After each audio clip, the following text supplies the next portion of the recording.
राजा विक्रमादित्य अपने कंधे पर बेताल को लादने की कई कोशिश कर चुके थे, लेकिन हर बार बेताल कोई कहानी सुनाता और राजा विक्रमादित्य के हाथों से बच निकलता। इस बार भी बेताल ने एक नई कहानी सुनाई। बेताल कहता है, एक बार की बात है, अंग देश के एक गांव में एक ब्राह्मण अपनी पत्नी और 3 बेटों के साथ रहता था। एक बार ब्राह्मण ने अपने तीनों बेटों को बुलाया और कहा कि हमारे तालाब के लिए एक कछुए की जरूरत है। कल तुम तीनों समुद्र के पास जाकर वहां से कछुआ पकड़कर ले आना। तीनों ने हाँ कर दी और दूसरे दिन तीनों माता पिता का आशीर्वाद लेकर समुद्र की ओर चल पड़े। वहां तीनों को एक बड़ा सा कछुआ दिखाई दिया, लेकिन तीनों में से कोई भी उसे उठाने के लिए तैयार नहीं हुआ। उनमें से सबसे बड़ा भाई बोला, मैं कछुओं को हाथ नहीं उठाऊंगा, इससे बहुत गंदी बदबू आ रही है।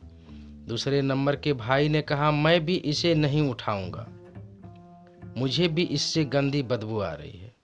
तीसरे नंबर के भाई की बारी आई तो उसने कहा, मैं भी इसे नहीं उठा सकता, मैं बहुत कोमल हूं। तीनों में झगड़ा शुरू हो गया और यह मामला राज दरबार तक पहुंच गया। राजा ने कहा, इस प्रकार का मामला मेरी जिंदगी में पहली बार आया है। इसका न्याय मैं कल सुबह करूंगा।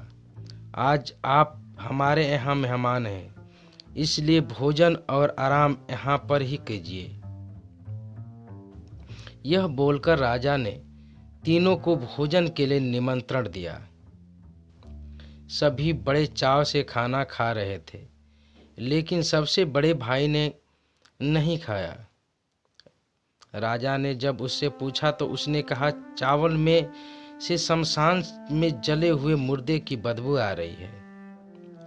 राजा ने इस बात का पता किया तो मालूम हुआ कि चावल किसी शमशान के पास के खेत से लाए गए हैं। यह देखकर राजा बहुत खुश हुआ। सभी लोग खाना खाकर शाम को संगीत सुनने के लिए बैठ गए। तब दूसरे नंबर के भाई ने राजा से निवेदन किया कि वो मृदंग बजाना चाहता है। राजा की आज्ञा से वो गायिका के पास जाकर जैसे ही बैठा तो तुरंत खड़ा होकर दूर बैठ गया। राजा ने खड़े होने का कारण पूछा तो दूसरे नंबर के भाई ने कहा, गायिका से बकरी के दूध की बदबू आ रही है और वो मुझे पसंद नहीं है। जब राजा ने इस बात का पता किया तो मालूम चला कि बचपन में गायिका को बकरी का दूध पिलाया जाता था। राजा एक बार फिर खुश हो गया। इसके बाद सभी लोग सोने के लिए चल गए। दोनों भाई आराम से सो गए, लेकिन सबसे छोटे भाई को नींद नहीं आ रही थी। राजा ने अपने एक सेवक को आदेश दिया कि जाकर तीनों को देख आओ कि वो सोए हैं या नहीं। सेवक गया तो उसने देखा कि सबसे छोटे भाई को छोड़कर बाकी दोनों सो गए हैं।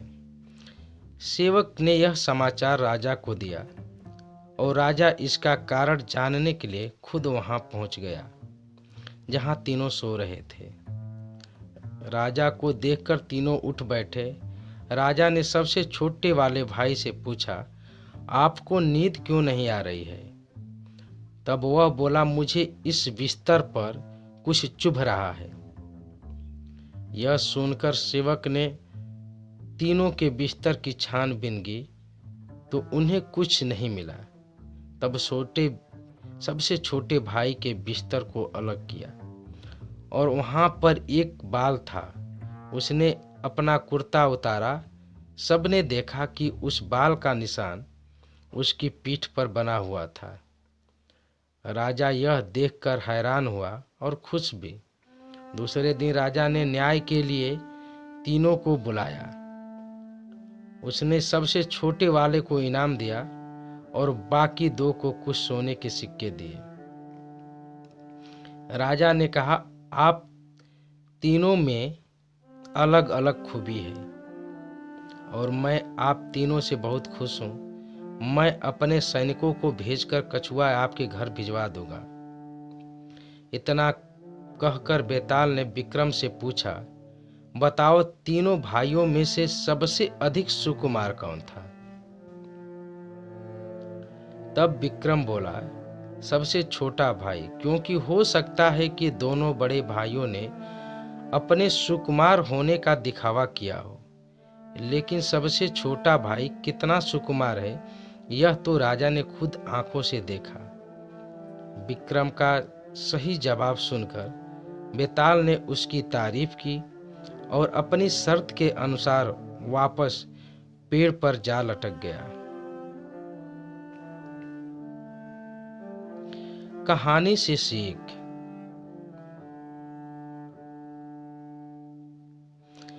कभी भी उन गुणों को उजागर नहीं करना चाहिए जो हम में नहीं है। साथियों, हमारी कहानी वाली ऑडियो सुनने के लिए आप सबको धन्यवाद। ऑडियो आप लोगों को अच्छी लगी हो तो आगे की ऑडियो सुनने के लिए, आगे की प्रसिद्ध कहानियाँ सुनने के लिए हमारे चैनल पीके चौहान @247 को सब्सक्राइब कर लें तथा वीडियो को लाइक और शेयर करना ना भूलें। धन्यवाद।